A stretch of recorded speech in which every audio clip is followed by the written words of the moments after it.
What is up, Browns fans? On this cold, blistery Ohio night, it's 1 degrees, and we're getting about 1 to 3 to 4, depending on where you're at, inches of snow.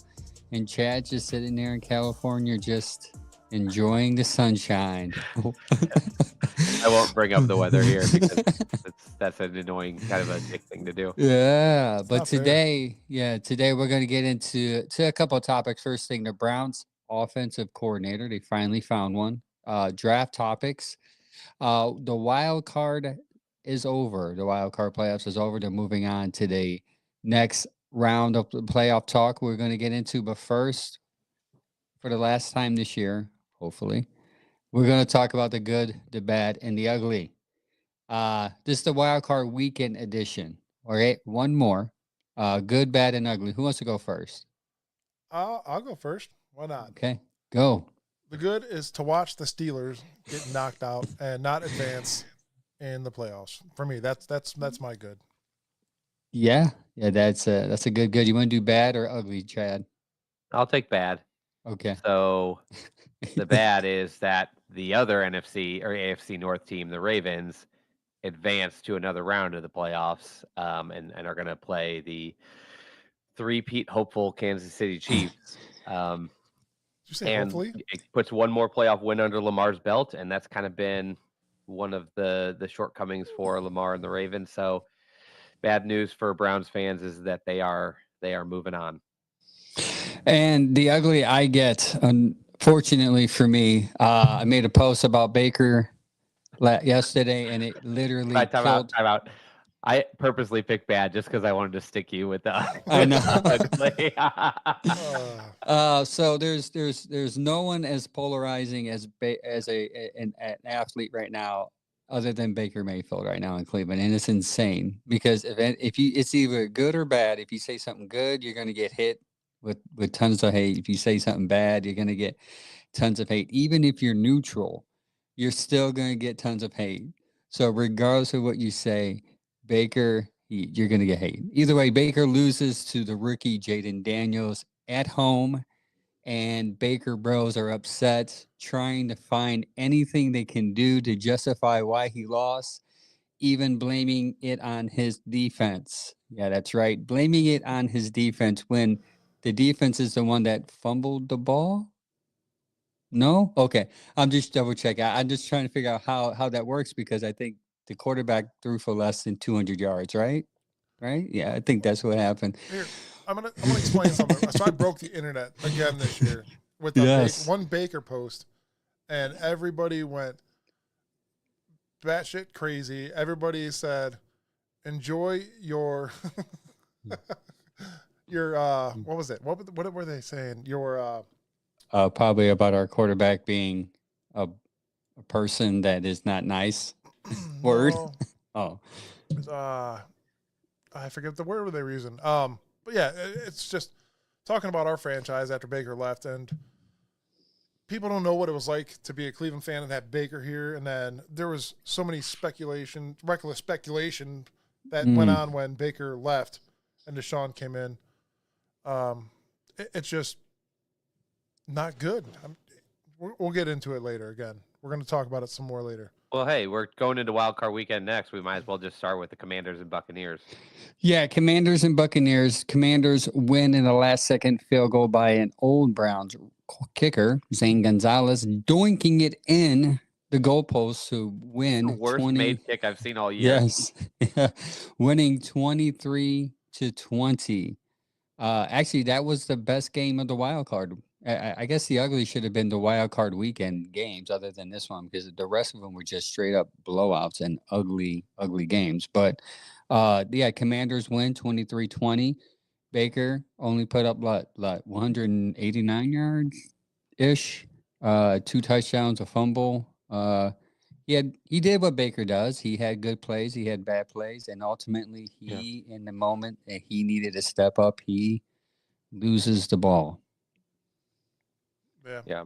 I tried to time it. They showed the replay, and it was hard for me to see, like, did Baker not get around fast enough? Was the receiver like a step faster than he expected? Did he just have an awkward positioning when he brought his hand out and just didn't quite get it there. Like it was tough to tell in the timing of that quick of a boom boom like end around style play. It's hard to tell like where it went wrong. I think in the press conference he took responsibility, Yeah. but that doesn't necessarily mean it's his fault. I'm beyond like a player or coach saying that's on me and me just saying, well, I guess it is. Like that's just the right thing to say in those types of scenarios. I got some traction going on a couple Baker things, nothing like you guys did, but what I think is hilarious is I'm actually a pretty big fan of Baker. But I just think I kind of understand the reality of what he is, and I'm a fan of him regardless. So that's why I think it's funny whenever I post anything that's not blatantly overly positive on him, I get ripped. And I think it's the funniest thing to watch these guys like just put words in your like I think the two posts I posted were I think it's one was I just don't understand why people can't be real about Baker and everybody's so polarized to sides when it's very clear that he's a pretty good quarterback, but not an elite quarterback. He can make a lot of good plays, but he still makes some key mistakes. And it was basically a like, if he's on a good situation, he can go over 500. If he's in a bad situation, he can fall under 500. He's just like I basically just said like he is like exactly what we've seen over these 7 years. In good situations, he's good. In bad situations, he has a rough time. It's just very clear what he is. But I think you can still be a fan of him and admit that, but people will not. They're like, every time something goes wrong, it's not in him. And every time, if you don't like him, every time something goes right, it's the surrounding scenario. So I got a lot of conversation on that one, but mostly that was just like, can we all just chill and kind of be in the middle? Like, this isn't politics. Nope. Like, we're not like far to the right or far to the left. This is like, we can see the guy. He's now got 7 years. He's played on 4 different franchises. Like we know we have a really good picture and people are like, I mean, he had an incredible year in 2018 as a rookie, had a great year in 2020. Then he just had 2 good years in Tampa. And then he's had some bad moments throughout those in between. But the craziest one was I got the most pushback and hate on a post where all I basically posted was his record. That's not even an opinion or a debate. It's just That's literally posted how surprised I was that Baker's record in Cleveland was actually better than Baker's record since leaving Cleveland. And I just don't understand how anybody pushes back on that. It's not my opinion. He was 500 in Cleveland and he's 22 and 24 since leaving. It's just a fact. And to me, I was surprised. I would have thought his record would be better now because he had 2 good seasons in a row than it was in Cleveland. It almost makes me think like, oh, he's a little better in Cleveland than I had given him credit as far as like overall wins. So it's crazy. It's just crazy that it's still such a huge, like nothing gets more engagement or traction than like mentioning the name Baker in a post. So all I said on this post was, you lost to a rookie. We should bring him back. And I got told that we are a poverty-ass franchise by several people and to suck on it because we lost Baker. And I'm sitting there like, man, you guys could accept. Don't get me wrong. I'd rather have him right now. We would have had a lot more wins this season. Yes. Come on, let's be real. This division's a lot. The reality, and those that know football know that the divisions are totally different in the South, NFC South and AFC North. You're not going to get away what Baker does in the South as opposed to in this division. It was proven. Also, that's something I didn't even consider. Like that's something I didn't even take into account. Like beating the Steelers, Ravens, and Bengals is an incredibly harder task twice per year than beating the Panthers and the Saints and the Falcons. And the Falcons. All 3 of those teams, I think, ended with losing records. Like and they have no not a great division. They had no quarterback. Well, actually, no. All 3 of them were rookie quarterbacks. So I mean, you're in favor there. Yeah, at the end, they had rookie quarterbacks. So of course he should win the division. If not, then there's questions there. He should be. He'll probably win the division one more time, go to the wild card, get an exit, and that's when the Tampa Bay fans will start to kind of realize, wait, who is this Baker guy? Then you'll finally catch up to the rest of us that he is a good enough player to win. Moving on, transitioning to our next topic, or our next team moving upward, you kind of bring up a point about how sometimes teams can win but still get very frustrated with winning consistently, but never being able to get over the hump. Yep. And I think your point is that's where Tampa Bay could end up in a year or two. But I will say, I think Baker Mayfield is worth every dollar of the amount they actually got away with paying him. 30-something million a year is a freaking 100 steal mil for a for 3 playoff years, I believe. quarterback. Yeah. And if you hope for some good luck and just a good run in the playoffs and he gets hot, I mean, he almost did it here. They definitely should have beat that Chiefs team. I think everybody who was a fan of the Browns at that time feels like we got cheated out of that game. But like, yeah, that could happen. He's worth every penny. But the frustration could come in there, similar to how it has come in Pittsburgh. And before we move along, I'm going to say this. I love Baker Mayfield. I really do. I genuinely do. He built culture here and something that we haven't seen in a long time. He opened the Bud Light refrigerators, all that.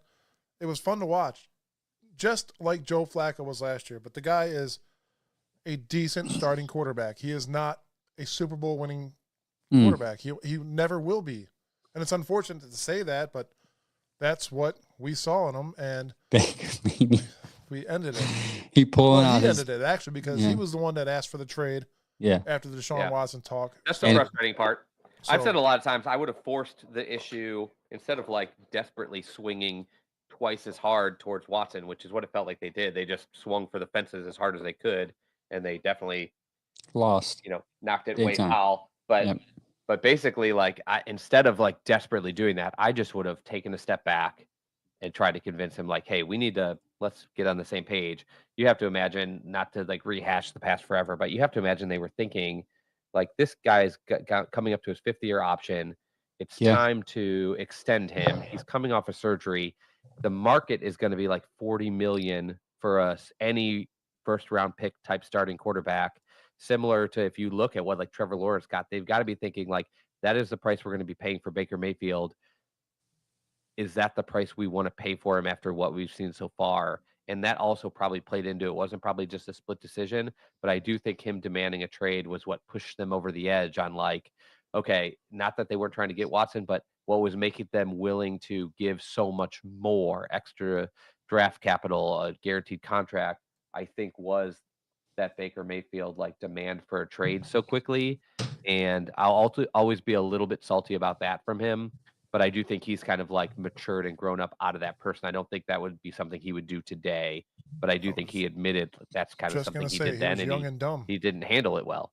Yep, I agree. Next one, the Eagles versus the Packers. 22 Eagles, Packers 10. Jalen Hurts only 131 yards, 2 touchdowns. Jordan Love 212 yards, but 3 interceptions, what ultimately is the reason why they lost that game. That was another ugly game. On to the next ugly game. Buffalo beats the Broncos 31-7. That is a slap. They slapped the Broncos. I thought the Broncos their defense was gonna keep it a little closer than that, but it didn't. Is it really quick? Is it just me, or did the Bills stadium, the field look not as wide as every other stadium on TV for some reason? Is that just me? Like it's an honest question. They might have less sideline because like it is a very old stadium. Actually, I think they're building a new one soon, but it's an old stadium. I've been there. It feels small. Like the I field, don't want to be mean. It feels inferior. It feels inferior to a current stadium because I've been to so many I've been to SoFi. I've been to some of these really big venues. It feels like a really old school stadium from a long time ago. And I think there is, I wouldn't be shocked if we found out like the Bills have a less wide actual outside of the field sideline. It's a cozy little open stadium. We'll find out when the new one pops up. Yeah. Also, it's so cold. It's the coldest place I've ever been in my life. And we're right on the lake. Yeah. I know. And I've been to Cleveland in February. But Buffalo, I don't know that I've ever felt as cold as I felt in the stands of that stadium. With the Bills beating the Broncos, they will go head to head with the Ravens after they beat the Steelers 28-14. That wasn't even that close. And then the last game, Texans 32. And my surprise game of the week, Texans 32, Chargers 12. I thought that would be a lot closer. I actually thought the Chargers would somehow pull that off, but they did not. And they end up losing by 20. And they go up against Kansas City this week. Those are your wild card weekend update. Next, we're gonna go to coaching searches, updates, and interviews. First up, Hey, Mike.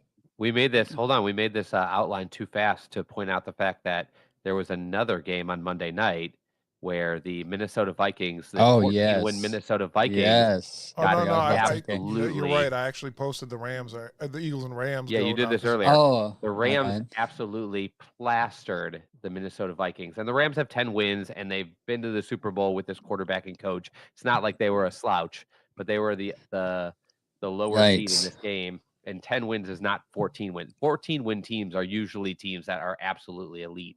But the reason I wanted to bring it up is because later in the offseason, we're going to basically go over free agency, and the big free agent quarterback name is Darnold. And if we went over it today, I would say 90% of Browns fans are like, I'm off after what I saw the last 2 weeks. I hate him. I don't want anything to do with him.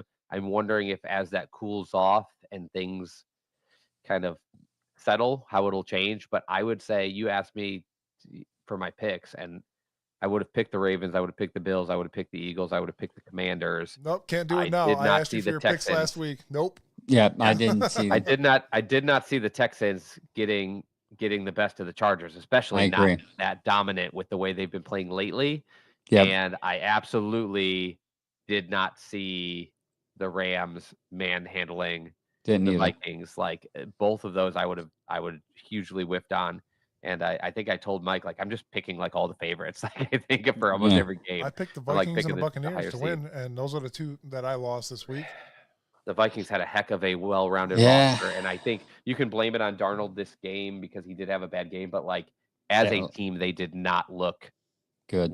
at all competitive compared to the game plan and the execution of the Rams, and I was surprised. And also, I mean, don't take away from now. We'll talk about this. The Rams' lack of first round picks, but yet still drafting talent late.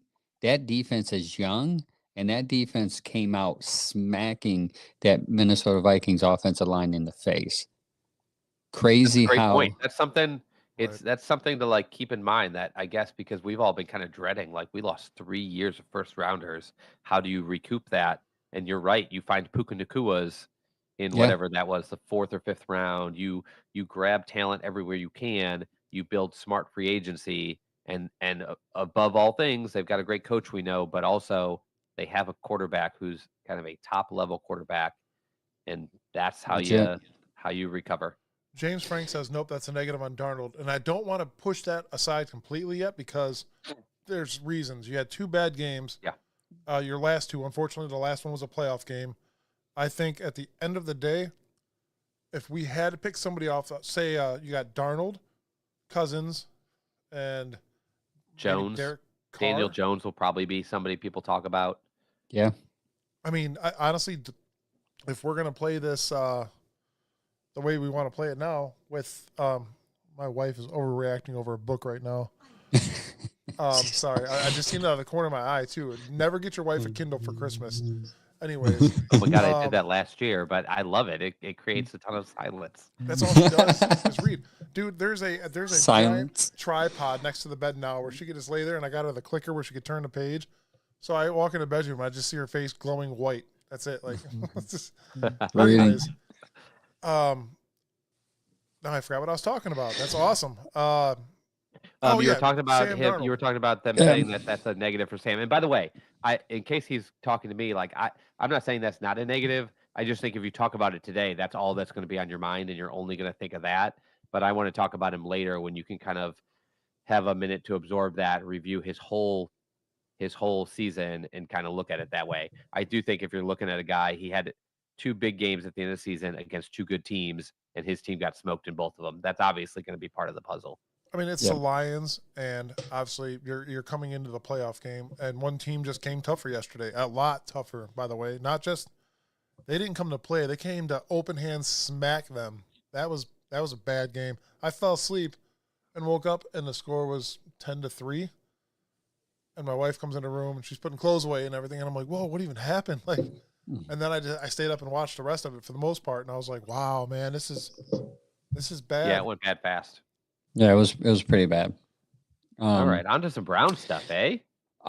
Coaching search. Mike Vrabel is on to the New England Patriots. He just had his introductory press conference yesterday, and they seem to be happy, which might be a good hire for them. We've liked him here, but obviously they liked him more in New England.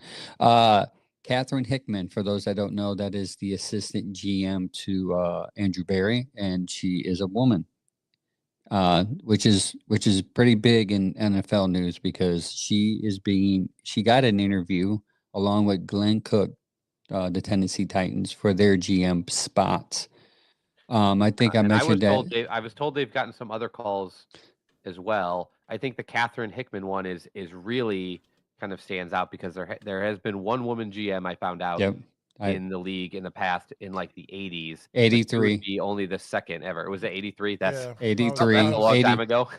81 to 83. She was the Philadelphia Eagles. And I can tell you more if you give me a second because I talked about that Saturday. Yeah. Forgot her name. I remembered that. I don't remember her name, but I remember hearing that and I was looking it up as we were talking about it. Yeah. But that's this is obviously not behind the scenes that we don't know about. Well, I was just gonna say I've seen interviews with her. I actually like her. She's kind of fun. She's Canadian. She's French Canadian originally, but so she has a little bit, I think, of an accent. But she also is just kind of a fun interview. I think the reason it's obviously not our coaching search, but I think the reason it's relevant for multiple reasons is one, Kwesi was under Andrew Berry, and after 2 years under Andrew Berry in Cleveland, he got interviewed and got the GM job for the Minnesota Vikings, and he's done an incredible job over there. And now you're looking at both Catherine Hickman and Glenn Cook, the head of player personnel and assistant GM here, getting under Andrew Berry, getting more interviews, and for two reasons. One, they both fall under the minority rule, so if either one of them do get hired somewhere, we're going to get a extra picks. Pick. So that's the reason one of the reasons I wanted to talk about it. But the other one is, people are really mad about this front office. And I've said a million times, like the way the NFL views Andrew Berry and Kevin Stefanski is very different from the way the Browns view Kevin Stefanski and Andrew Berry, like the Browns media and fans. And I don't think there's anything more apparent in that than that these people that are working with them are getting such high level attention from other franchises. Yeah, I agree 100% with that. That's actually a really good, valid point. If your front office is good, they're going to train up future leaders to be maybe even better than them. And if they keep on, other teams are poaching your people's your front office below your GM, that speaks a lot.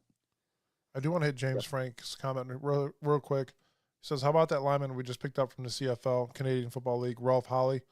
Honestly, James, I think I love his tape. His tape. He's a tough guy. I love his tape. I saw his highlight film on YouTube, and I don't know much about him, to be honest. I didn't want to. He went to the Philadelphia Stars, Agronauts, and now he's with the Cleveland Browns. But I think he's going to be more of a practice squad guy, to be honest. Can show promise. Yeah. Played 16 regular games this year, starting in 12. We had 22 defensive tackles, 8 sacks, and forced fumble. He also played and started in 3 postseason games, including the 11th Grey Cup, where he didn't record a statistic but shared, in the Agronauts' 41-24 victory over the Winnipeg Blue Bombers. And January 13th, 2025, the Cleveland Browns signed him. Yeah, hopefully he's one of those guys that can develop. Other than that, that's all I know about that. I know, I'm looking at the scouts grade. The scouts grade had him as a candidate for the bottom of a roster or a practice squad to start his career, was where he had him. Nice. They had him as a draftable, like at the lower end of draftable players. That's where you get people that are like late 6th, 7th round, have that grade. Right. Nice. So no, you're good. You're good. So that hopefully Catherine Hickman or where did the other name go?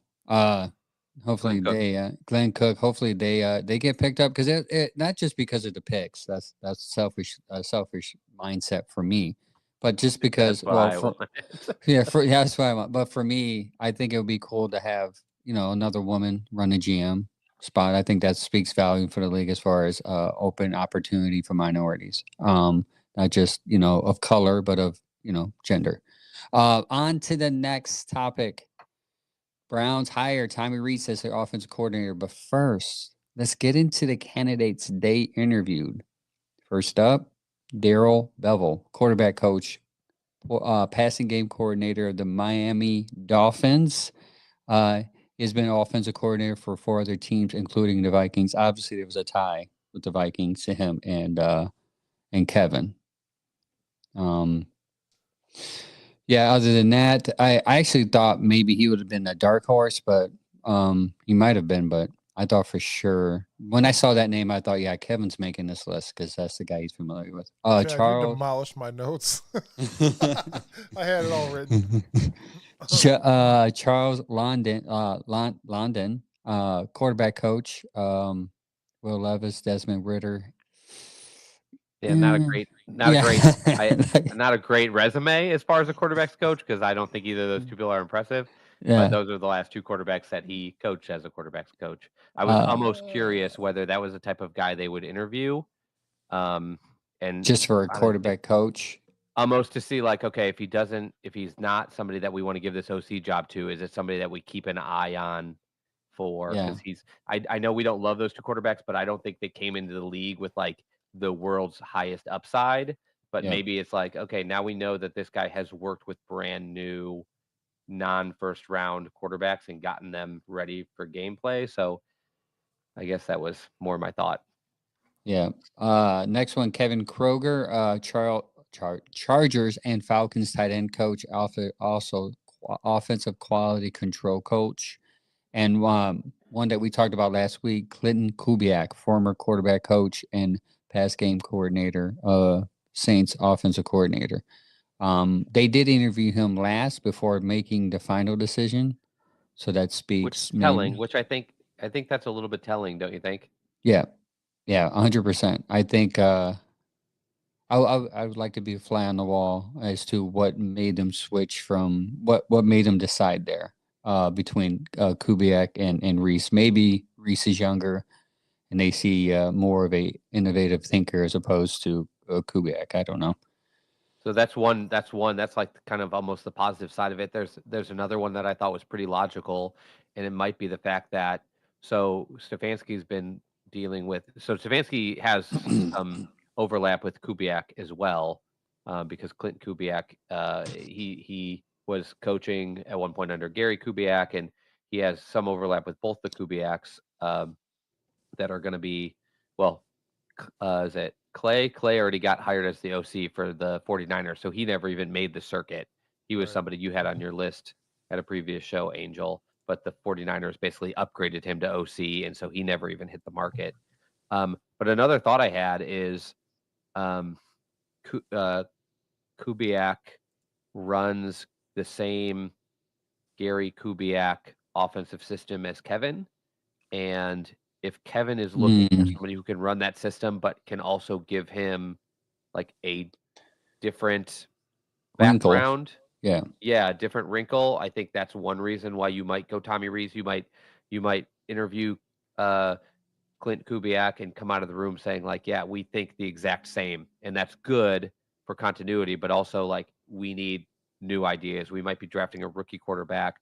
We need somebody that's been dealing with that type of situation. And so that was something that crossed my mind too, on the positive side of like, that might be another reason why you go Tommy over Clint.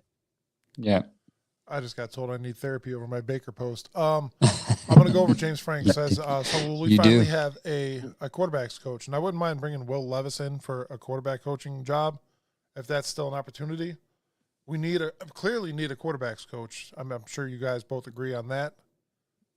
We haven't had one in, what, 2 years? I wonder if they're going to do that, or they're going to allow Reese to do that also. Well, I that think was another big question. It's mainly because Deshaun Watson has his own quarterback coach.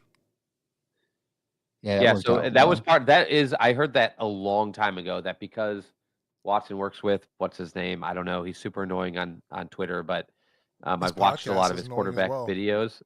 Yeah, I've watched some of them though because I like when he's like breaking down film, but his stuff on the internet is all just defensive trash.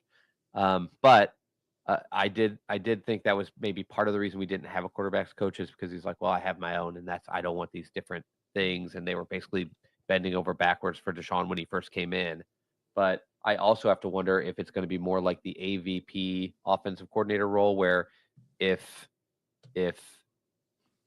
Kevin's going to continue to call plays, which I think he hasn't declared, and he probably won't say the whole offseason like always. Quincy But I Avery. would put my bets on the fact that he's going to. And if he's calling plays on game day, it leaves Tommy open to actually work directly with the quarterbacks on game day. So I would wonder if it is that quarterback coach / offensive coordinator role. But I'm with you. I would prefer those two were separate and they had two Yeah. coaches in the room. They're not afraid to pay for it. I think they're just worried about having that cluttered. There's a good chance I think there will be 3 brand new quarterback faces in this room next Yep. season. So I would much rather have a very On hands. big quarterback staff. Yeah. Not Quincy Avery. That's his personal. Chad He'd rather dropped not off. have a big quarterback staff and rolled out. That's Yeah, common on Chad. this show apparently. Chad- He's oh, back. he's back. Yeah. So yeah, I hope they hire a quarterbacks coach. I would not be surprised if they do him. They just give him an offense coordinator, quarterbacks coach, and I don't know, maybe another title. Just because it seems like that's how they've been trending. But again, maybe the reason why they don't, I totally forgot about that. Watson wanting his own quarterback coach. That could be that's how a many valid point. quarterbacks is to actually do that? Pick their own quarterbacks coach. It seems like an Aaron Did- Rodgers move, and it just feels Yeah. like it's not a good move for a No. franchise that's like working around a player. I mean, you really have to be. I mean, I know when they brought in Watson, he was looked at as like a top 5 young superstar quarterback prospect. But in my head, I have a hard time remembering that. But I was just about to say, you bring in somebody like Tom Brady that has this elite history, or you bring in somebody like Mahomes, who is just by far at another level of other people at this time, then maybe you can let that go. But with Watson and his like social history and stuff, it's hard to like even put him in that class anymore. So it is kind of baffling that they let him get away with that. Yeah, James on Facebook says Chad's got to leave the show and make a second entrance at least once a show. It seems to It's be like, a pattern yeah, for he some co- he reason. comes do up get with booted about something one. witty. I don't know He says why. something witty, then comes right Gone. back. Funny So too, because every time I do it, I look down at my internet, like, oh, did I lose internet? Nope. Nope. That's Full what it's bar. like when Like, Chad that's- comes no. back. it's back. So what does this mean for the offense? Well, for me, I think we kind of hit on it a little bit. I think it is going to add another dimension or a new wrinkle, whatever terminology you want to use to add there, where you add a 32-year-old man who's gotten praises from people like Nick Saban, even Vrabel praised him about his mind and his ability to work with quarterbacks. Keyword: work with quarterbacks. That's why I think he's going to be a quarterback coach too. So I think this is going to be a good thing for the offense. It's going to go back to the old school Kevin way, but maybe make it more exciting, more up tempo, more something. I don't know. I'm excited for it because it's going to be fresh and new. That's why I'm excited for it. Like you said, he's young. They were talking about the LA Rams. I think it was the defensive coordinator yesterday is one of the youngest guys in the league. I think he is 32, their defensive coordinator. And he's obviously did a great job, so everybody was praising that guy yesterday. I am excited for a new offensive coordinator. Hopefully somebody could finally click with Kevin Stefanski. And hopefully we can see some offensive changes this year. Overall, I think it'd be exciting for everybody. Obviously, coming more than a 3-win team would be better. I mean, we got to win at least 8 to 10 games this year, at least, coming in with new coaches again. This is why, again, I'm going to touch base with the soft rebuild. We'd fired 2 coaches, and we'd already hired 2 new guys to fill those positions. Reese was a tight ends coach, so do you hire a new tight ends coach? Yeah, probably. More Sure, than likely, yeah. right. But that's And about the it. unfortunate thing is our assistant tight ends coach was Callie Bronson in the past. She would seem like an easy candidate to slide over as a tight ends coach. But She's a she left. receiver did really coach good now, work. right? Yeah, she is leaving to be the basically head of operations for Team USA flag football, and so that's a pretty big promotion for her, and it's kind of a milestone hire.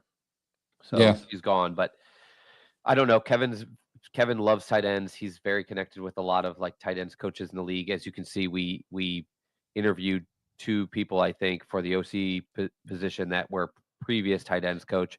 I'm not worried so much about him being able Yeah. to plug that hole. And somebody like Tommy Reese, if they bring in a quarterbacks coach, someone else that they've been connected to, may be able to recommend somebody as well. So It makes So, me look forward to seeing this poverty ass franchise next year. Yes.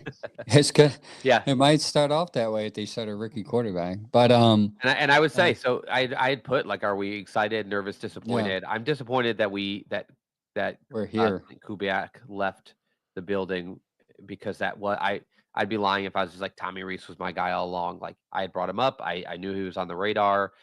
There's some reason to be excited about him, but I thought the easiest fit and the thing I'd be the most comfortable with, and the thing Yeah. that would get the least backlash from Browns fans who are very impatient as it is, was to bring in Kubiak. I think I'm nervous because Tommy is brand new at this, and I do think that comes along with some potential Mistakes. criticism, some mistakes, some learning at a time when these guys don't have a lot of room to learn. But I think the reason to be excited that you guys just mentioned are pretty easy. There's football guys that are very excited about him. Nick Saban, Brian Kelly tried to get Yeah. him to come down and be the OC at LSU. That's another big football name. I mean, it doesn't get much higher than Saban. I reposted on Twitter Saban's comments about him.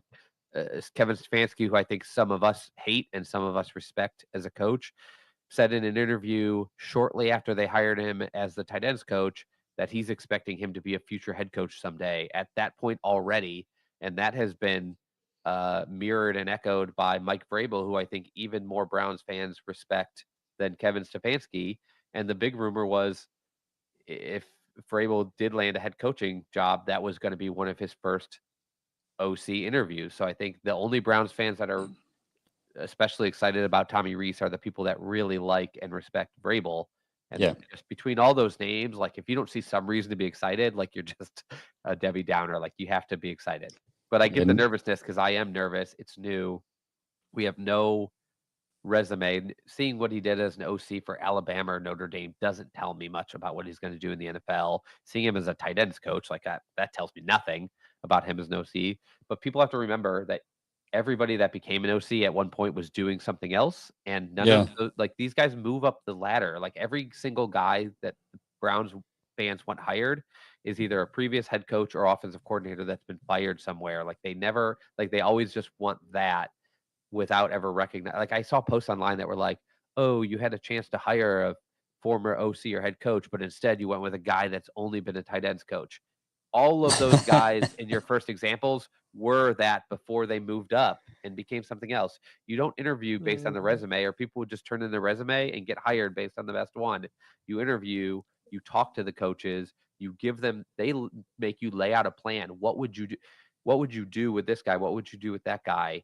If you guys don't think that Kevin Stefanski and Vrabel had a high opinion of Reese because of things that were happening in the Browns organization this year with Dorsey, and they're not having side conversations where Reese is saying, "Guys, I think this is a bad idea.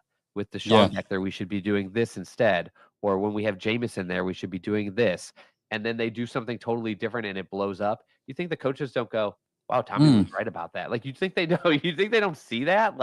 Come on, guys, they're in the building. You know the people in your group of work who know what they're talking about. And so I'm not saying it's automatically a lock because of that, because we have to trust Kevin hiring, and we don't have a long successful track history of that. But they're to say dumb things like they hired a guy from a 3-14 team, they obviously don't know what they're doing.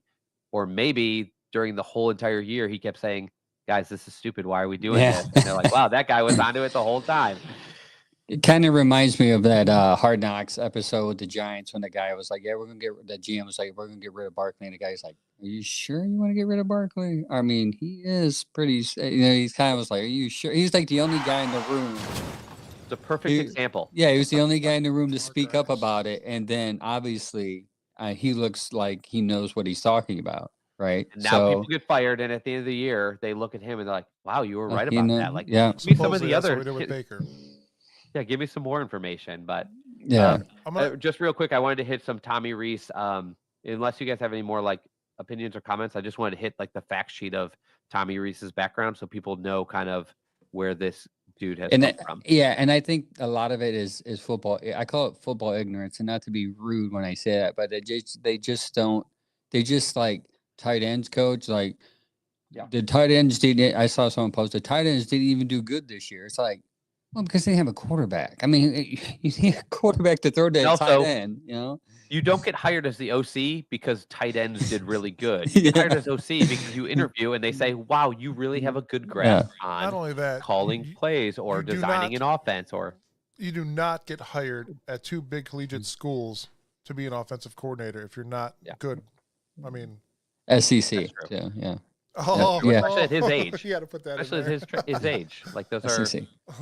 Those are good schools. Yeah. They were very accomplished. They do not have guys that are coming out and being the number one pick in the draft. So you can't be like, well, he had it made. He was coaching Joe Burrow. Like that's not the case. Like he coached Milroe, and Milroe's a good prospect, and at Notre Dame, that's a pretty hefty school. And again, it doesn't mean he'll be successful here, but like people obviously think pretty highly of him. Like you're right. Yeah. Hey, let's do something we haven't done in a while. 30 seconds of fame, because I got a question for you guys on this topic. Ready?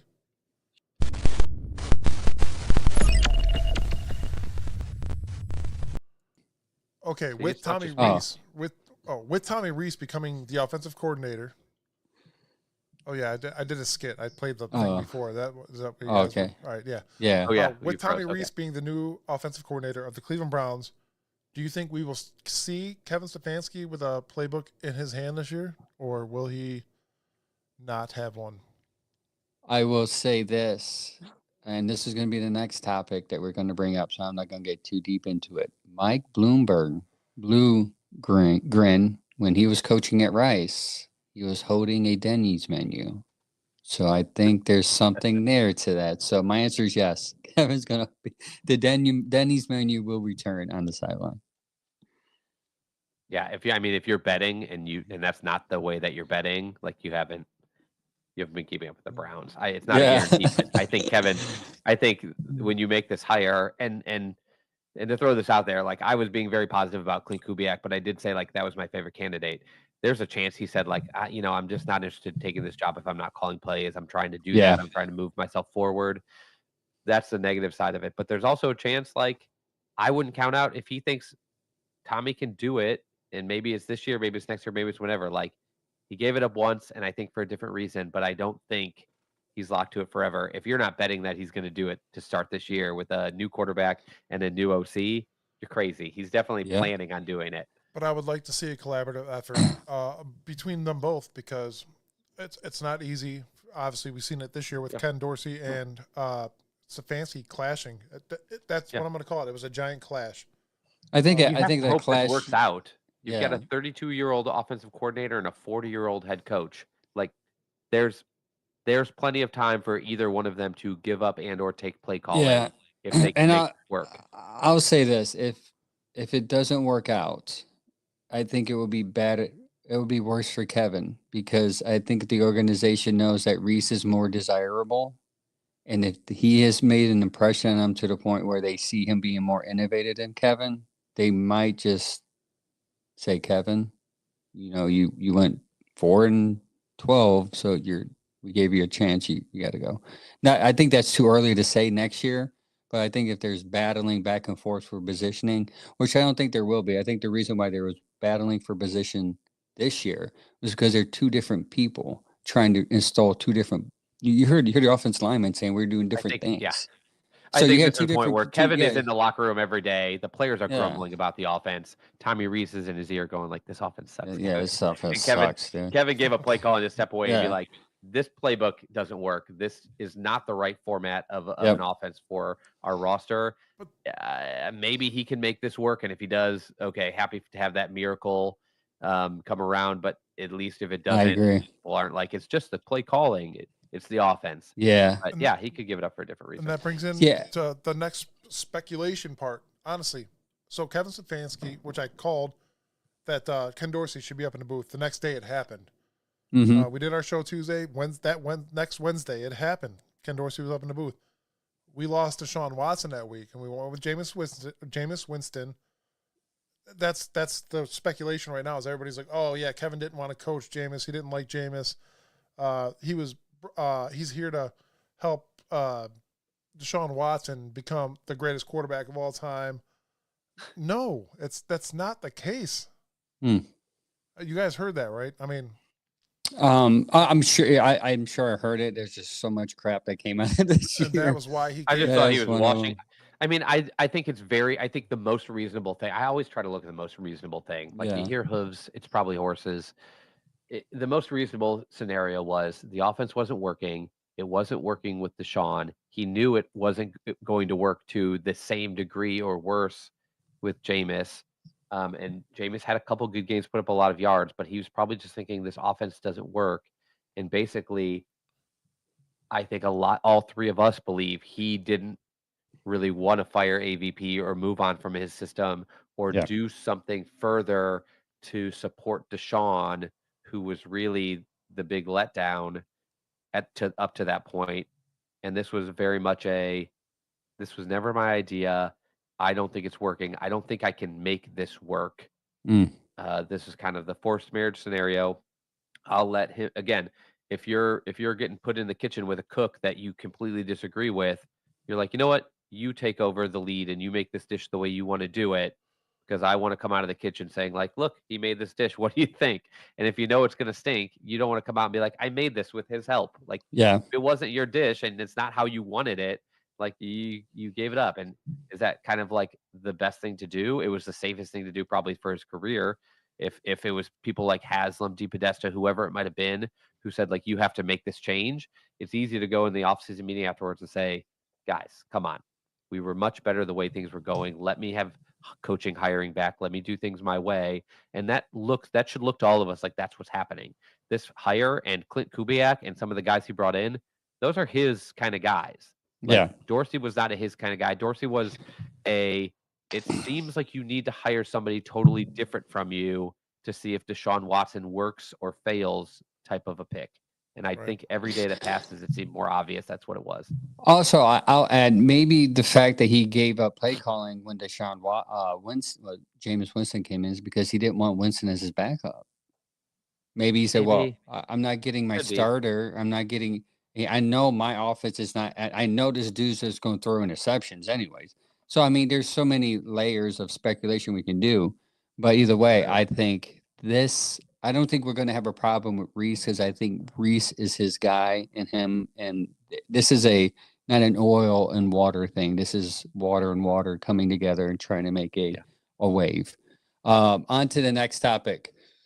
Other staff pick up today. Offensive line coach that came before Reese, Mike Bloomgren. How did he get here, Chad? You want to inform us a little bit about Yeah.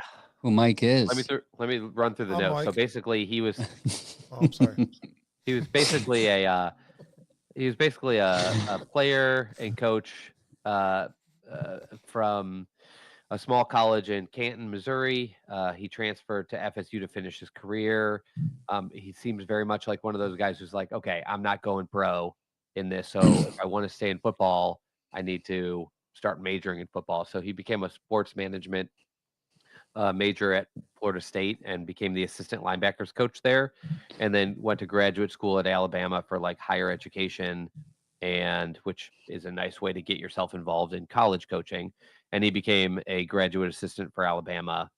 And then he spent about 5 years. He bounced around as an O-line coach and an offense and other offensive positions in college until the Jets hired him as a quality control coach, which is basically like a coach that helps usually on one side of the ball with like film breakdown, game planning, like all just a lot of extra stuff. And Mike that was under Vrabel Eric for us. Mangini. Yeah, sort of. And that was a lot of guys do it as like a new way in because they don't have to be in charge of it. They just kind of assist with it. So that was under Mangini, who Cleveland fans are very familiar with Love that when he guy. was still a Jet. Yeah, Mangenius. Sarcasm. And then I guess he had coached in college at one of his destinations with Bill Callahan, who was the one who recommended Mangini bring him in. And what was interesting was after that year, Mangini was let go and Rex Ryan was pulled in, which usually means everybody from the coaching staff is gone. What this kind of reminded me was with Kevin, because the whole coaching staff got turned over in Minnesota too. And what made people excited about Kevin was the new coaching staff retained him, which is so rare. You have to really see something in a young guy to keep another coach's guy around. So Rex Ryan ended up retaining him and moved him to an offensive assistant, and then eventually the assistant offensive coordinator. And then he left the NFL to coach at Stanford as the offensive line coach and the run game coordinator. And eventually Stanford made him their OC. So again, he's done high level jobs. He was there when guys like Christian McCaffrey were there. So he's worked with some big names. And then he went on to be a head coach at Rice for like 7 years. So like I didn't realize how long his career had spanned. And then he did some nice things at Rice. They made 2 bowl games, but they ultimately fired him. But that doesn't bother me so much because now he's coming into like his old role at O-line coach, and he's probably very likely going to be the run game coordinator because that's what they used to do with their old run scheme with Callahan.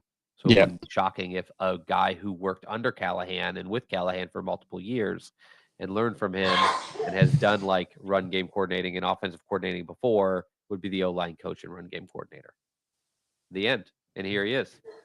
I'm not against it at all. I think this offensive line needed plenty of help, not because of injury. We've seen 2 major offensive linemen comment on the line situation this year, and it was a debacle. It was insanely not the Cleveland Browns offensive line. You got the mustache draw today. Awesome. So yeah, I am excited about this. The offensive line change, hopefully, will be better. I think we need I want to see a Bill Cowher-esque guy on the sidelines freaking out when a bad play is at pre-snap penalties. Hopefully stop. Like if I see one more illegal formation call, I might open hand slap somebody. That is so ridiculous. I think we got to be the most penalized team in pre-snaps this year. Besides the Ravens, I think their penalties are up there, but pre-snap penalties, we got to be number 1. Yeah. I don't know the breakdown, but we had ended up the season 6th, I believe, in total penalties, and the Ravens finished 2. They're my basic example when everybody's like, Kevin Stefanski must suck because we have the most penalties. And I'm like, well, I guess Harbaugh sucks too then, but Yeah. sure. Well, you could But anyways, compare that yeah. to Jared Goff and his interceptions, but still winning games. But I think you are right. Like the linemen, so the 2 linemen that spoke up, and one of them was Jack Conklin. It was like, this was a rough offense for us. This was a rough blocking scheme for us. And I think some of that comes down to the offensive coordinator. And I do think part of the reason Dickerson might have been hired was because he kind of was going to coach a different style of blocking for a different style of offense outside of zone read. This guy has familiarity with the wide zone scheme again. And I'm with Mike. I would love for him to be like a more guy. I don't think you need everybody to be like that. I don't think you necessarily need the head coach or offensive coordinator to be like that. It's nice when one is, but especially you need somebody, especially in like the hard hitting positions, to just like a couple defensive positions and offensive line to just be ready to like yell, growl a little bit. And I think what we kind of talked about, like I had mentioned, like how did we get here? I mean, couldn't seem more obvious that this last plan kind of failed and they needed a new OC. They hired him so fast. Seems almost no way in my mind that Kevin didn't reach out to Callahan and say, hey, we tried something new this year. It bombed. We're going to go back to the wide zone. Obviously, you're staying with your son. Do you know somebody who can coach this team? And I feel like it seems very obvious. He said, have you guys talked to Mike? And probably called Mike and said, hey, Kevin's going to give you a call. He's a great guy to work for. Like, we're going to pair you two up. And it just worked out.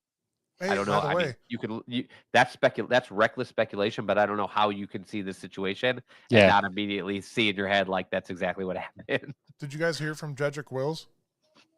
No, No, he's on because he made another business decision. business decision. I heard nothing. I was going to say No. really nothing from Benedict Wills. The other lineman you mentioned was Batonio, and I keep counting that as 2 because literally in his conversation with the media, He made 2 comments. he kept saying like, yeah, so me and Wyatt, like so Yeah. obviously they've talked about it. He wasn't just throwing Wyatt's name in there without Yep. permission. So Conklin feels that way, Wyatt feels that way, Batonio feels that way. That's about all I need to hear from these 3 like all pro level linemen was like, it wasn't working. We want to do it this way. It's what we'll be good at again.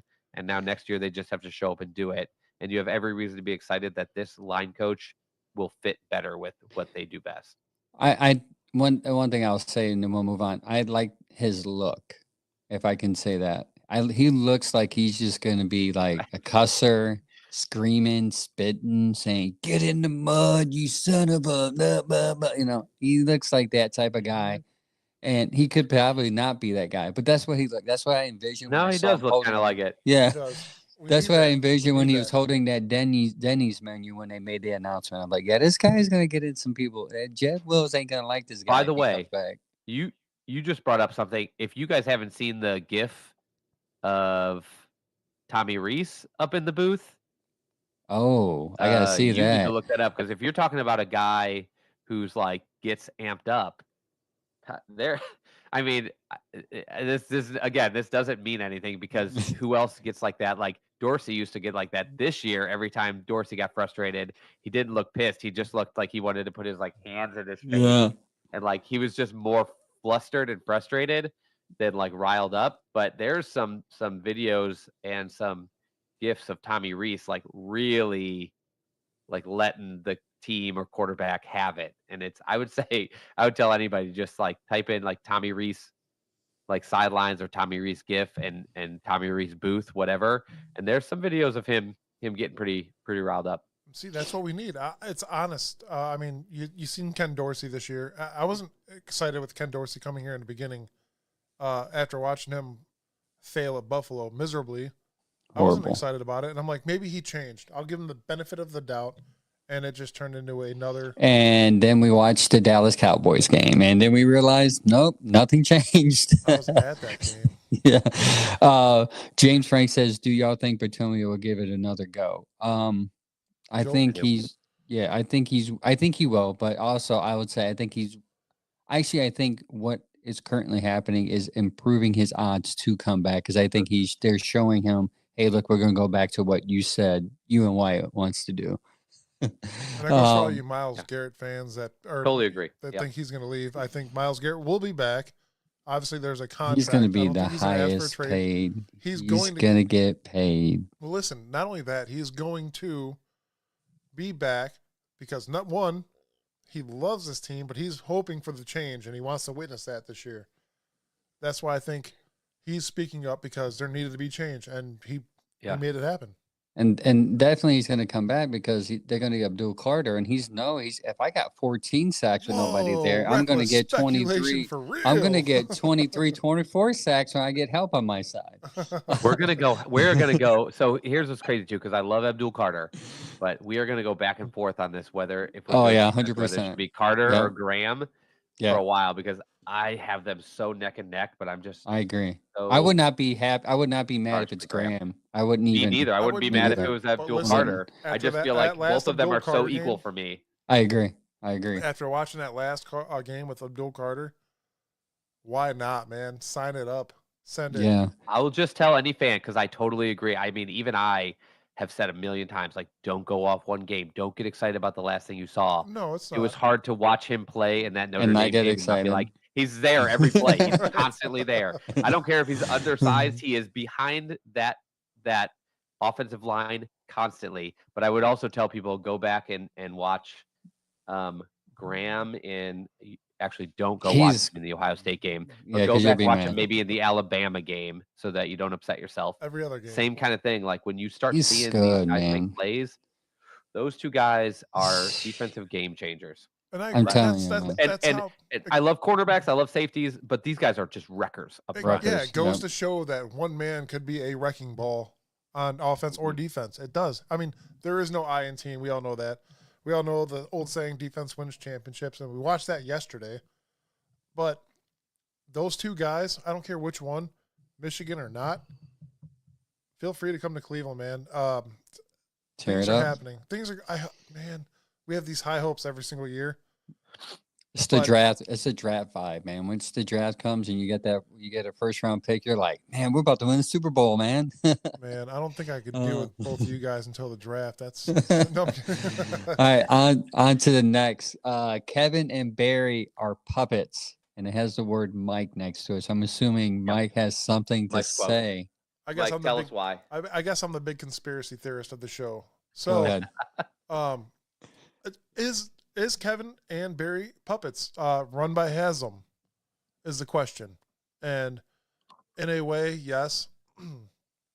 We've been given minimal information all year, and I know it's not their job to necessarily give us information, but at the same time, it is, especially when you're doing this poor. You're talking about building a new stadium. You're talking about all these great things for this team, but at the same time, you give us little to no information, and it's a bummer. I think that the Haslam Sports Group has these guys as puppets, essentially. I think they're sitting there like, hey, you got to say this, don't say this, and don't say that. That's what I think it is, and it's every week. The same with Kevin Stefanski, and when Andrew Barry talks, it's very minimal as well. But at the end of the year, I am glad that they were apologetic and realized what the issues were. But at the same token, who said that? Who really said that? I would say I think in some ways we all are puppets to our boss or Not those me. that are paying. I Dude, mean, not me. let me rephrase it. I think they have to be puppets because they are in a job in which they are being controlled by a billionaire. So, and they know if they want to keep their job, they kind of have to listen. Okay. And I'll also say, I hope, and I'm praying that Haslam realized his mistake and he really keeps his hands off this time That's because my- yeah. So I'm hoping that he's like, well, I did this. And listen, I don't blame him from shooting his shot. Listen, I get it. He saw a green light. He said, this guy, and all of it's true. Outside of his red flag, he was a good quarterback. Top 5, 4,000 yards passing, amazing touchdown interception ratio. He did all this in Houston with lack of talent, lack of offensive line. He was winning there. It made sense to bring him here. That's not what he did wrong. Paying him the upfront money, you can argue that. Now, if it would have worked out, it would have been a steal, right? Right now in this quarterback market. But the issue is he did not gauge in which his mentality would be at as a player. I don't know how you can judge that from an analytics standpoint. I don't know if they had health physicians mentally in the building that can judge that. That's hindsight's 2020.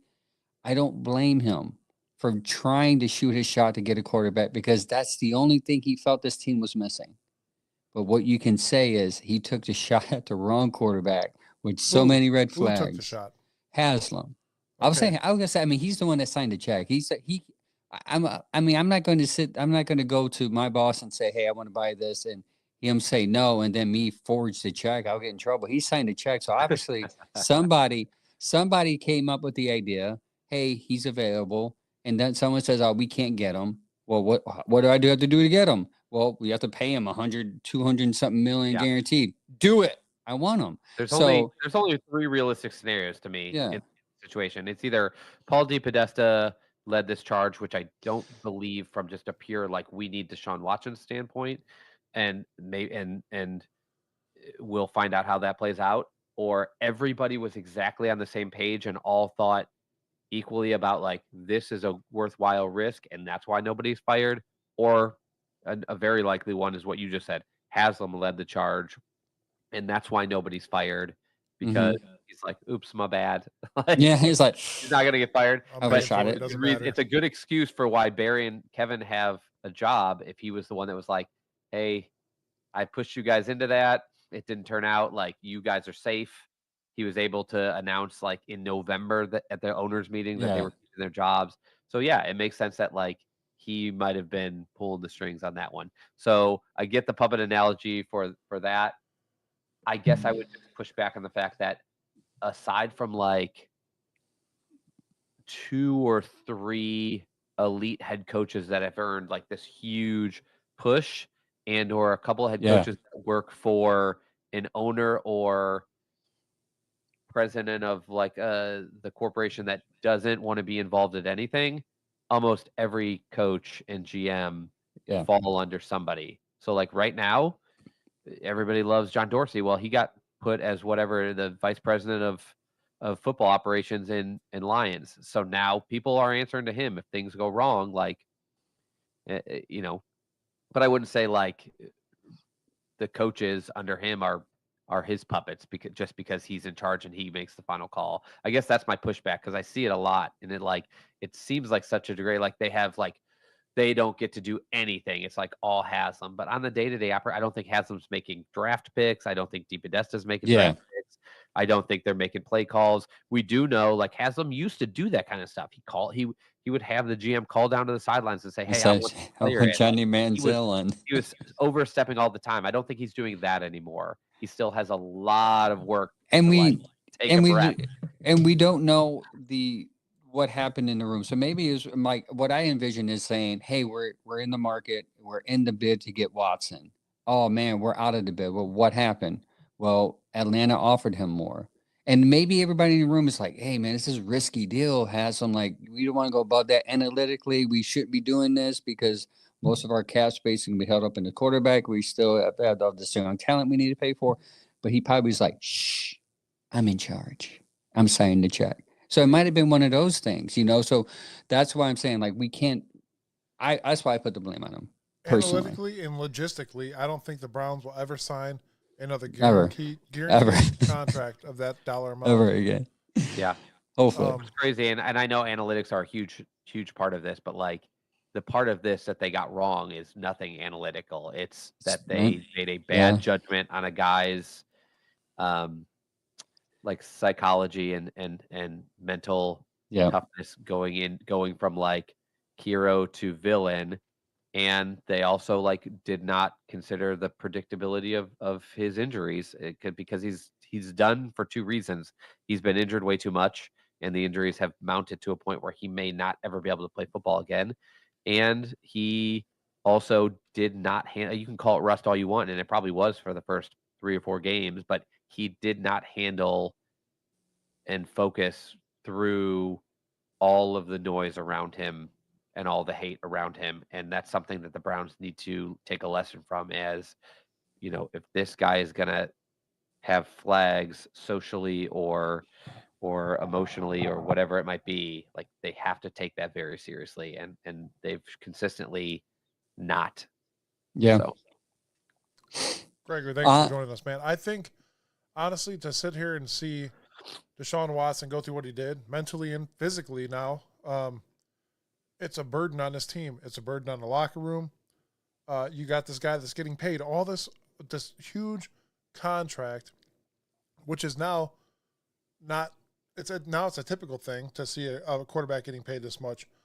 But to see the Cleveland Browns do it and it just backfire on us is, I think, the biggest shot to the face.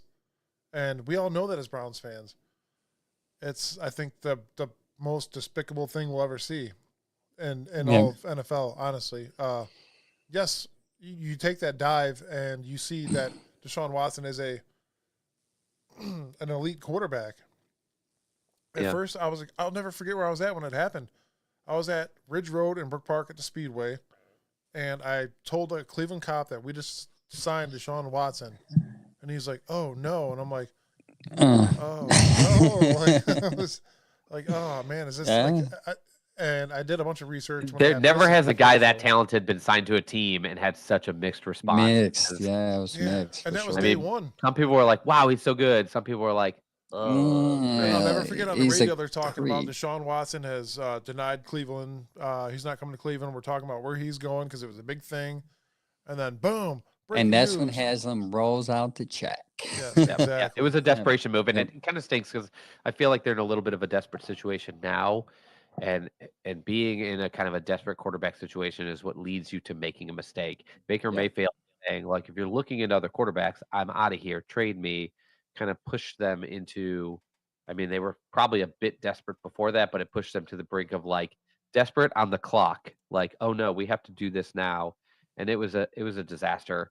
We have our final segment on the show. If we want to do it today or we can push it, was going to be like an end to the Deshaun Watson era recap. We will have to blow through that pretty quick. Paul, you want to talk? I'll leave it up to you guys. You guys want to take a quick potty break? It's all up to you. I don't have to go potty, but we could. Mike always has to go potty. Stop. I'm gonna buy one of those like toilets. That I just sit on. Toilets. Yeah. My wife heard Yeah. that and just screamed. Yeah. "Ew, She's like, do you hear ew.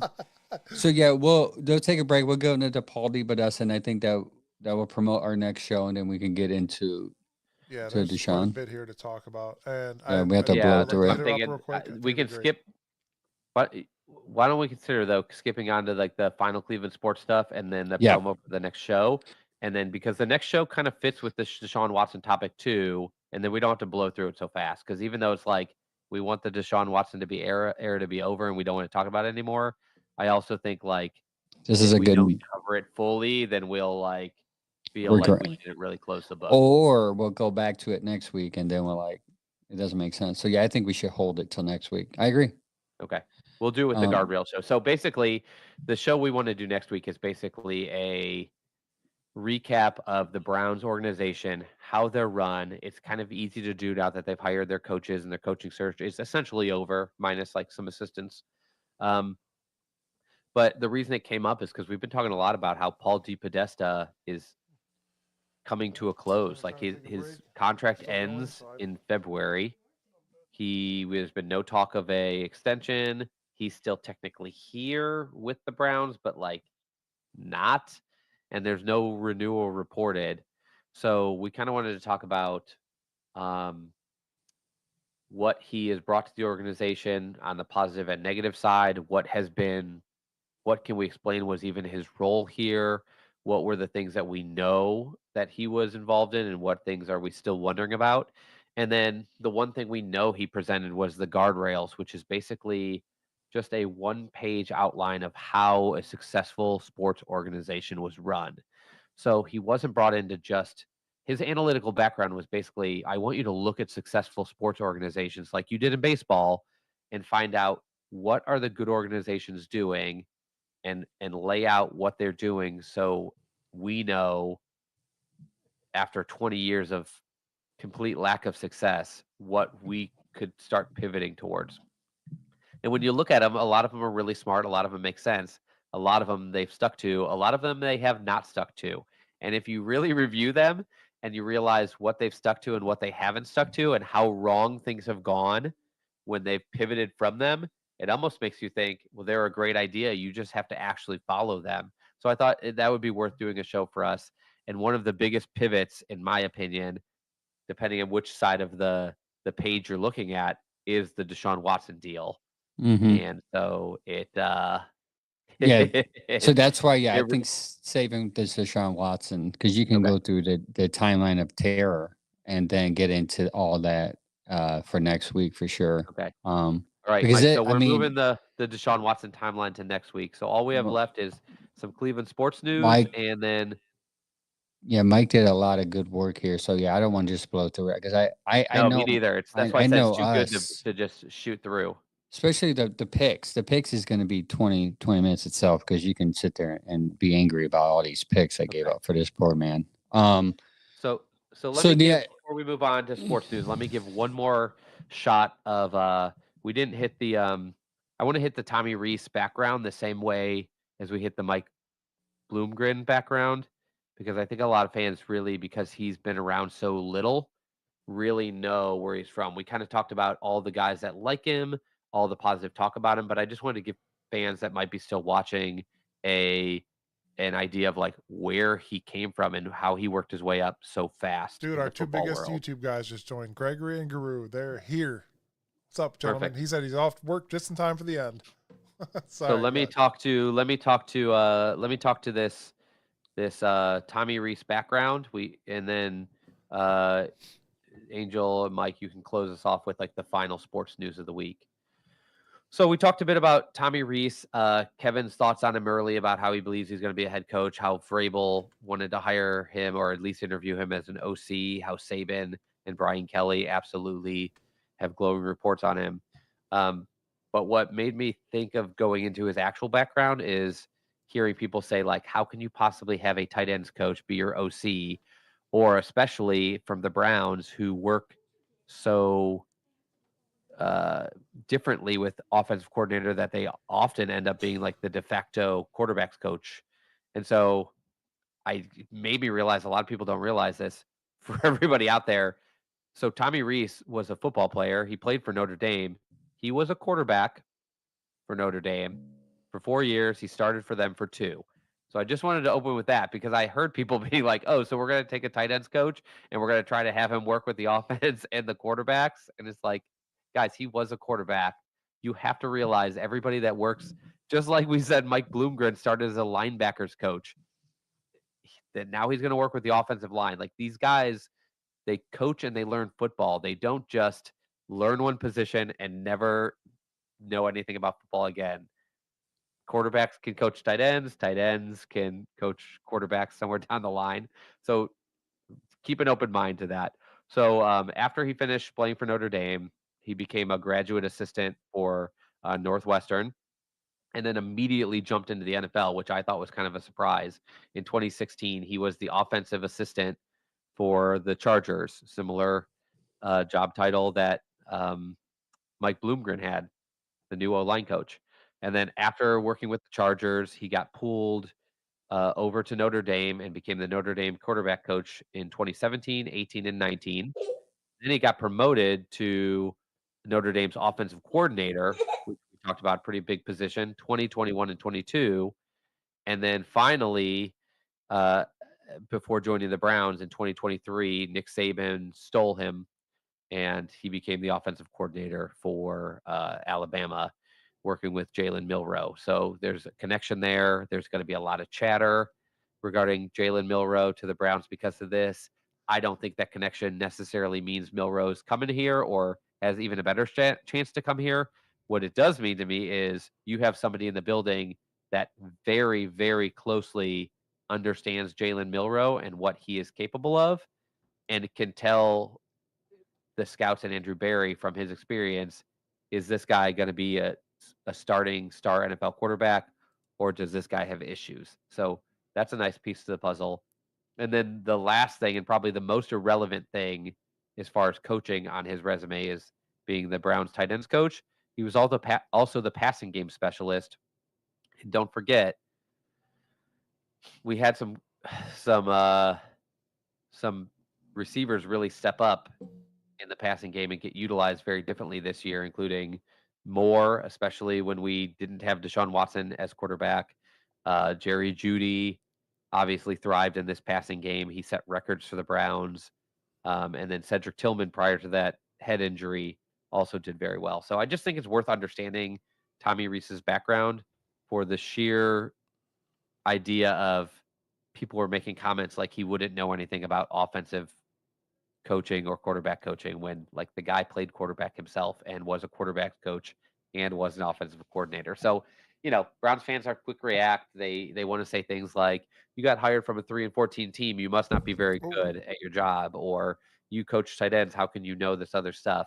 And I think everybody should just open their minds to the idea that this dude he's got a knowledge base that got him hired in this position and he just fits what they want to do. And let's not underestimate what he's capable of. Like we talked about, a lot of people are incredibly high on him, and he's a fast riser. Pete Smith said something that made me feel really good earlier today. Basically posted that the last person he remembers being an assistant for the Browns who wasn't that crazy well known to the typical NFL fan, but had huge buzz and got moved to a higher position was Kevin O'Connell. And so, like I said earlier to people that wanted to hire somebody with more experience. So did I, but don't discount the upside of hiring the next up and comer because it has happened before. Right. And just like Gru says, you said, I feel like Alex Van Pelt had a solid body of work. The only reason they got rid of him in the first place was to get a better fit for Watson. And I agree. And I don't think Kevin wanted to. I think the organization decided we're desperate. We did all this for Watson. We need him to work. The puppets? And so that's how that happens. The puppets. I mean, right? you can say that if you want. Like I said, you can call him a puppet if you want, but does it look like he made this hire, or does it look like Paul DePodesta and Jimmy Haslam made this hire? Well, I could tell you this. I could tell you Kevin Stefanski is the one that was interviewing the offensive coordinators, and he also fired.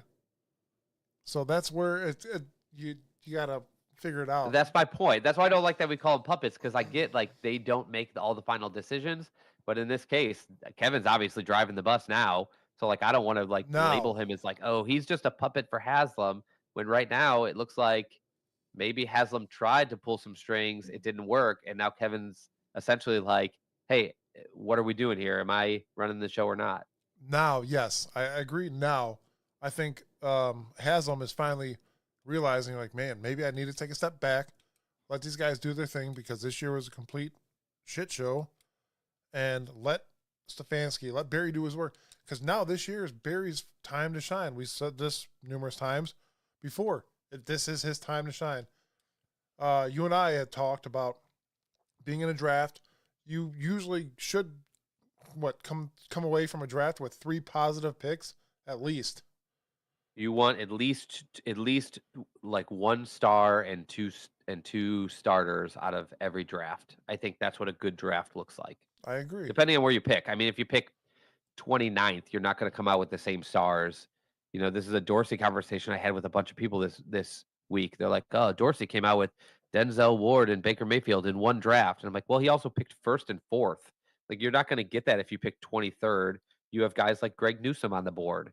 Like, that's a different skill set. It's not that you can't find studs there occasionally, but like, yeah, you may not get the exact star power of like a Travis Hunter at that spot or a Abdul Carter. But yeah, you want to come out with guys, whether it's your 1st, 2nd, 3rd round pick, wherever, you want to come out with 2 legit starters and potentially like an upside developmental future starter, and that makes a great draft.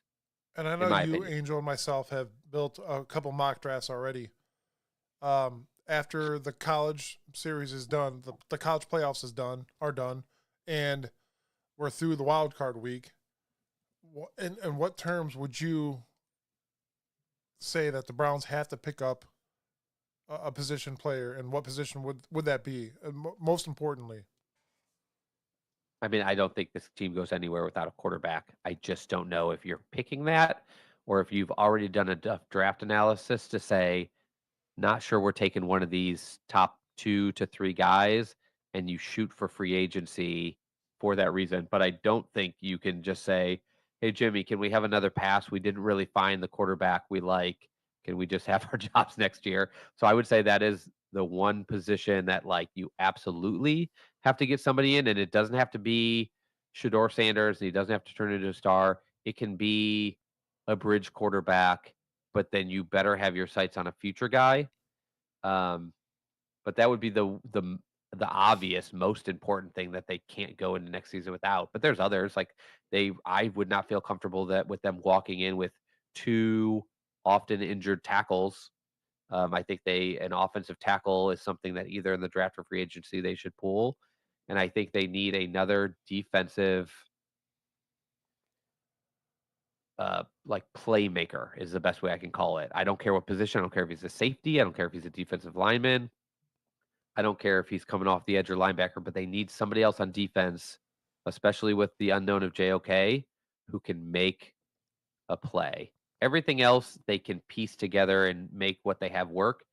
But like, I think the quarterback position, there's nobody in the room right now that's good. And I don't think there's an obvious pickup either. My next big question for you, obviously we know that the defense is having issues this year as well, but we're talking about pieces that could possibly make this defense great again.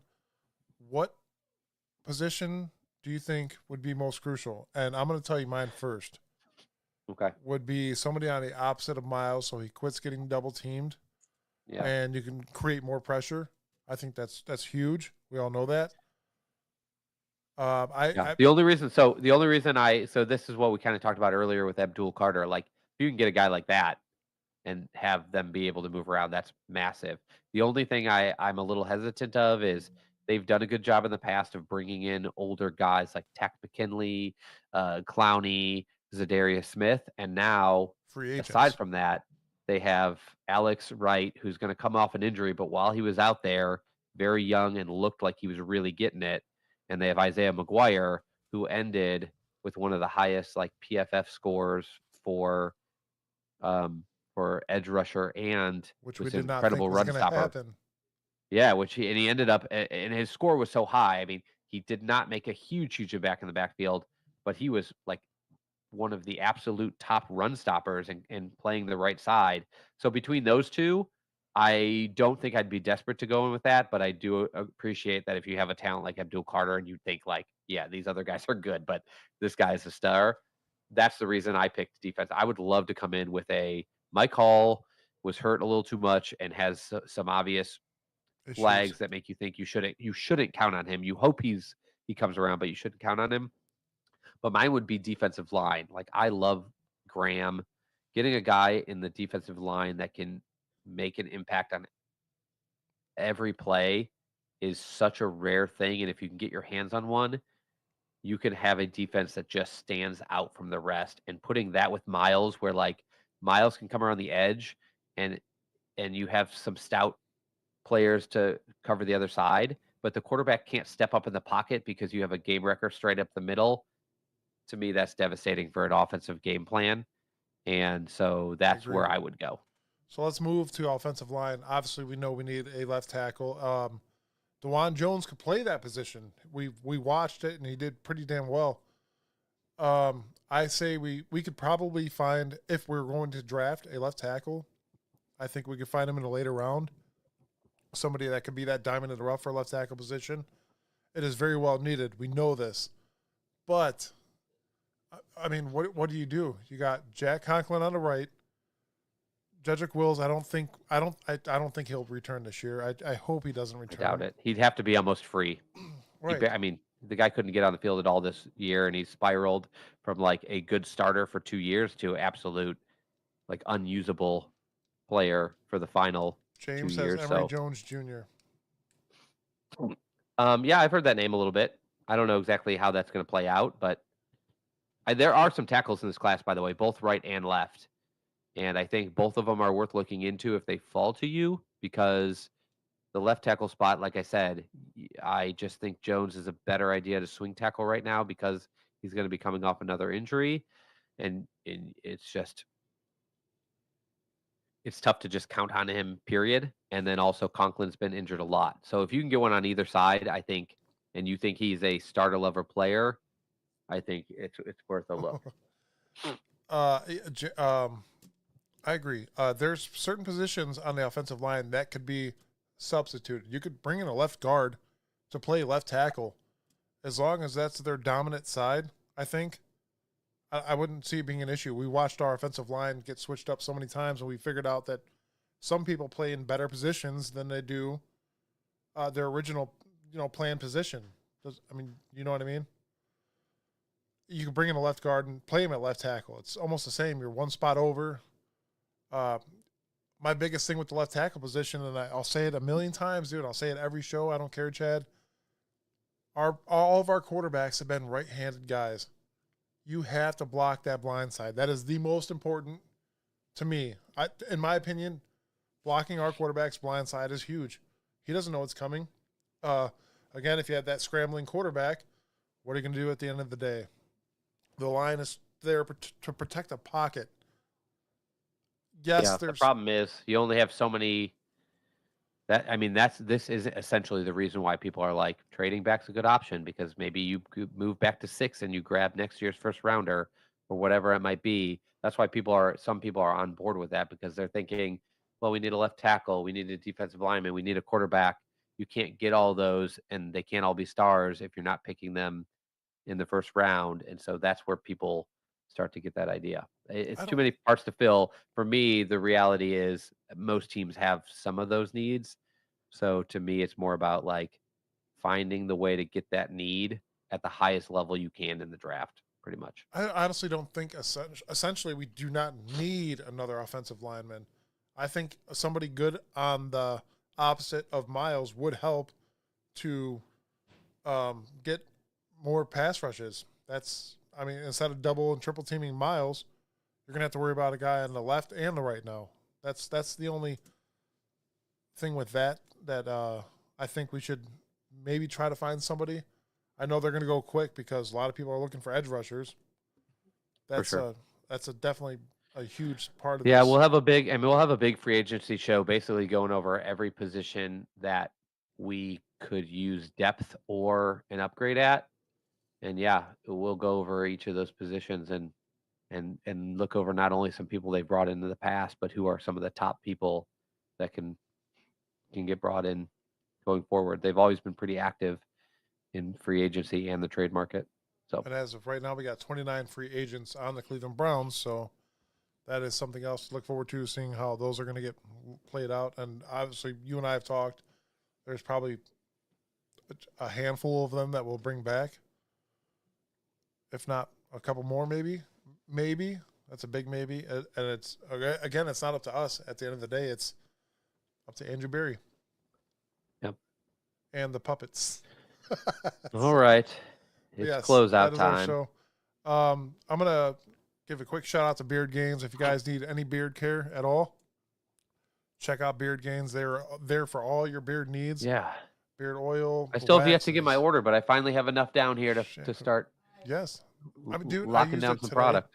when I got home, and I'm still it is- finishing up. It's because I shave this thing, my product doesn't go as fast because I usually only have a beard. Like I start growing in September, and then usually around like March I shave it off. So then like I don't need to use anything for months, and so my products last forever as a result. But I'm finishing up the stuff I was using previously, and I'm ready to grab some new stuff from it. You guys had sounds awesome. There it is. Beard Gains. I got the Hala, and I have the. I don't have it in front of me today, but Pristine. Great quality beard product. Honestly, for cheaper than any others that you'll find. That is no joke. So go check them out, beardgains.com. Use our code BeardedBrowns for 10% off. And if you get anything over $35, it's free shipping. So check them out, beardgains.com. And with that being said, we're done for the night. We will be here Saturday with me, Angel, and Sam. Guru says, Chad's finally starting to get a proper beard going. All this time he's Little been bit. the drummer for ZZ Top. Yeah, the sad news, which I've said it before, shaving that beard for the One win. Winston era turned into a giant bust. I was like, I'm gonna grow this beard for Jameis Winston. Let's do it. Shout out to the Ohio State Buckeyes. National championship game is Monday night, and the Cleveland Cavaliers, I believe, are 33-5 and on pace for one of the greatest seasons they've ever had. We're beating the Pacers Thank you right for not being embarrassing. And thank you for helping to uplift this awful like Cleveland fan season. now. Right now it's quarter 4, 8:59 left, 108-99. We're beating the Pacers. Yes, a lot of Cleveland good things going on, but A lot of good things. we'll touch base more with that as these seasons come to an end, obviously. But yes, go Bucks, go Browns right. next season. Go Cavs. We will see you guys Saturday. Me, Angel, and Sam will be here. We'll save the And Deshaun then next Watson talk Tuesday, for that. Deshaun Watson era Yeah, over, gonna and hit it the DePodesta organizational design and what we think of it. all the good stuff. But yeah, until then, we'll see you guys Saturday. Don't miss the show.